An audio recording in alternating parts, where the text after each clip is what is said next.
Assalamualaikum warahmatullahi wabarakatuh. Waalaikumsalam warahmatullahi wabarakatuh. Baik, pelajaran kita pada pagi hari ini ialah tentang tumbuhan dan beberapa fungsinya. Sebelum pelajaran kita mulai, ada baiknya kita berdoa. Berdoa dimulai. Bismillahirrahmanirrahim. Jadi, di dalam tumbuhan itu ada beberapa bagian, yaitu akar, batang, daun, biji, buah, dan bunga. Yang akan kita bahas yang pertama ialah akar. Akar merupakan bagian tumbuhan yang tertanam di dalam tanah. Ada pula akar yang berada di dalam permukaan tanah, seperti tumbuhan mangrove. Akar berfungsi sebagai penegak tumbuhan, menghisap air dan zat hara dari dalam tanah, serta ada akar yang berfungsi sebagai tempat cadangan makanan, seperti gambar yang ada di dalam buku ini. Coba anak-anak perhatikan gambar yang ada di dalam buku ini. Ini adalah akar yang disebut sebagai penegak tumbuhan menghisap air dan zat hara. Selanjutnya ialah batang. Batang merupakan bagian tumbuhan yang berada di atas tanah. Batang berfungsi sebagai mengangkut air dan garam mineral dari akar ke daun. Beberapa jenis batang berfungsi sebagai tempat cadangan makanan, seperti gambar yang telah kalian lihat. Selanjutnya, daun. Daun merupakan bagian tumbuhan yang berbentuk lembaran, seperti daun mangga, daun kelapa sawit, daun pisang, dan lain-lain sebagainya. Daun berfungsi untuk membuat makanan serta tempat keluarnya air dan oksigen. Yang selanjutnya, biji. Di dalam biji terdapat calon tumbuhan baru. Biji dibedakan menjadi dua bagian. Yang pertama, biji berkeping satu atau disebut dengan monokotil. Contohnya biji padi. Yang kedua, biji berkeping dua atau disebut dengan dikotil. Contohnya biji mangga. Pernah kalian lihat biji mangga? Pernah. Itulah contoh biji berkeping dua atau disebut dikotil. Yang selanjutnya, buah. Selain dapat kita makan, siapa di sini yang suka buah? Semua suka buah. Tentunya semua suka buah.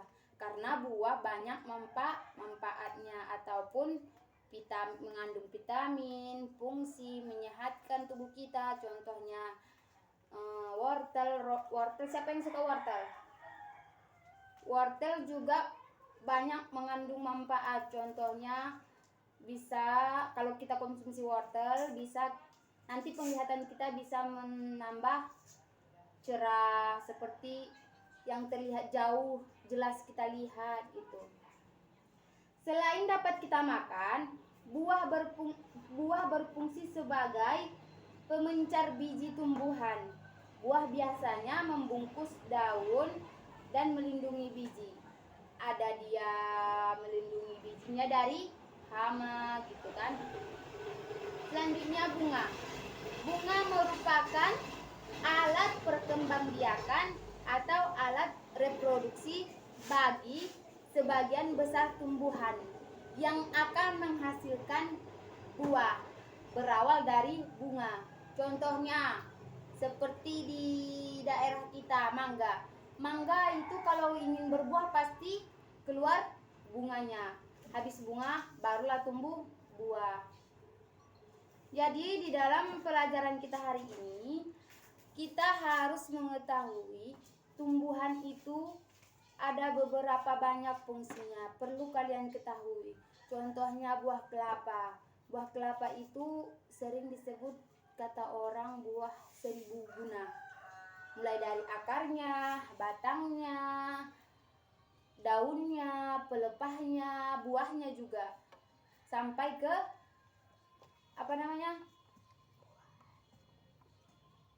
cangkangnya bisa dipergunakan untuk manusia. Contoh, batang kelapa bisa dibuat jembatan. Kalau daun kelapa bisa dibuat dengan buat ketupat. Lidinya bisa dibuat dengan sapu lidi. Pucuk kelapa bisa dibuat dengan berbagai kerajinan tangan dan lain sebagainya. Jadi untuk pelajaran kita hari ini ialah tentang tumbuhan dan beberapa fungsinya. Ibu harap dalam pembelajaran kali ini kalian paham apa yang Ibu sampaikan, bisa kalian amati tumbuhan yang ada di sekitar kalian. Contohnya ada tebu, tebu manfaatnya apa, fungsinya apa. Tebu mempunyai bunga tidak? Tidak. Ada sebagian tumbuhan tidak mempunyai bunga, langsung ada buahnya. Buahnya itu bukan ada batang ranting gitu kan, buahnya bisa dari batangnya sendiri. Contohnya tebu. Tebu kan gak ada cabangnya, langsung satu batang dia gitu kan, tapi udah mengandung buah atau hasil dari tumbuhan tersebut. 3 menit. Cukup sekian pelajaran kita hari ini. Bila mana ada kesalahan, Ibu minta maaf. Minggu depan kita lanjutkan. Minggu depan kita lanjutkan pembahasan yang akan kita bahas. Cukup sekian yang dapat Ibu sampaikan. Bila mana ada kesalahan, saya minta maaf. Wabillahi taufiq wal hidayah. Wassalamualaikum warahmatullahi wabarakatuh. Waalaikumsalam warahmatullahi wabarakatuh.